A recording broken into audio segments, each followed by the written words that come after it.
We've all heard the term brain rot, right? You might have even felt it yourself after scrolling for, I don't know, 3 hours straight. But what if it's not just a human thing?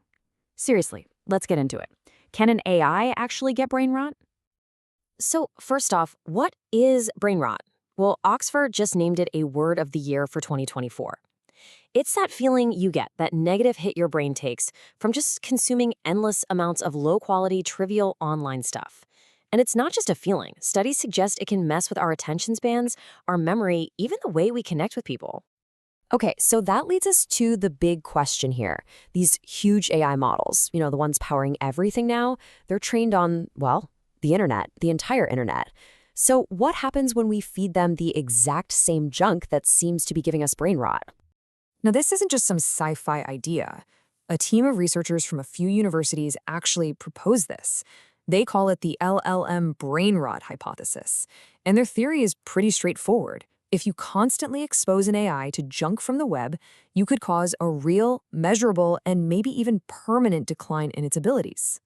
To put this to the test, they designed this absolutely fascinating experiment. You can basically think of it like a nutritional study, but for an AI. They literally created a junk food diet to see if it would, make the AI dumber. So to do this, they first had to define what junk even means for an AI. And they came up with two flavors. First, there was popularity junk.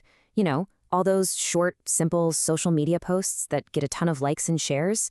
And second, they had semantic junk, which is more about the content itself. We're talking clickbait, conspiracy stuff, sensationalist headlines. So after putting these AIs on their respective junk food diets, it was time for the final exam. The researchers put them through a whole battery of cognitive tests. They checked their reasoning with science problems, their long-term memory with those needle-in-a-haystack tests, their safety, and they even tested their personality. Yeah, their personality. So what happened? Did the AI's digital brain just turn to mush? Let's take a look at this cognitive health check, because the results were, pretty darn shocking. First up, reasoning. The AI that was fed a healthy, curated diet, it scored almost 75% on a set of grade school science questions. Not bad. But the model that was chowing down on the junk food diet, its score absolutely plummeted down to 57%. I mean, that is a huge drop. And if you think that's bad, look at what happened to its memory. It was even worse. The healthy AI was over 84% accurate at finding a specific piece of information in a long document. The junk-fed AI? Its accuracy just fell off a cliff, all the way down to 52%. It was literally forgetting what it was reading. Now this is where it gets really weird and kind of concerning. The AI that was trained on that popularity junk, all those short, snappy, high-engagement posts, it started to develop some, less than desirable personality traits. Its scores for narcissism and even psychopathy went way up. And this wasn't some random fluke. The researchers found a really clear pattern here, what they call a dose-response effect. Basically, the more junk data the AI consumed, the worse its performance got. It was like they were slowly poisoning its mind, and the more poison it got, the sicker it became. Okay, so it's one thing to see the damage, right? But the researchers wanted to know why. Why was this happening? They really dug into the AI's failures to find the root cause of the problem, what they called the primary lesion. And here it is. This is the smoking gun. They pinpointed the problem as a phenomenon they named thought skipping. After its junk food diet, the AI was essentially getting mentally lazy. It was learning to skip the hard work of actually thinking things through. So what does thought skipping actually look like? Well, it showed up in three main ways. Sometimes the model would just spit out an answer with no thinking behind it whatsoever. Other times, it had no plan.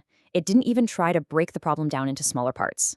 And often, it would start a plan, but then just give up, skipping steps to get to a fast and usually wrong answer. Now, get ready for this stat, because it is wild. Over 70% of the AI's reasoning failures were from that first category, no thinking. It just wasn't even trying. It had learned from all that short, reactive internet content to just blurt out an answer instead of actually reasoning. This all sounds pretty bleak, I know. Which of course leads us to the next logical question. If an AI gets brain rot, is the damage permanent? Is there any way to cure it? So the researchers tried a couple of cures. First, they tried reflection, where they'd ask the AI to analyze its own mistakes. That completely failed. Then they tried a detox diet, where they fed it tons and tons of high-quality data. And while that helped a little, it didn't come close to being a complete fix. The damage was just sticky. It lingered. Even after all that intensive retraining with good, clean data, its reasoning skills were still down more than 17%.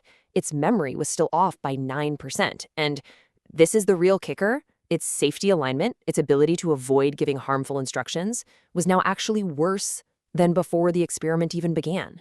So the final takeaway from this whole study is a pretty sobering one. This brain rot effect from junk data isn't just a surface-level glitch. It gets deeply baked into the model's core programming, and it is incredibly difficult to get out. And that leaves us with a really, really critical question for the future of AI. The internet is the primary food source for these powerful news systems. As we keep building them, we have to take a hard look and ask ourselves, what exactly are we feeding them?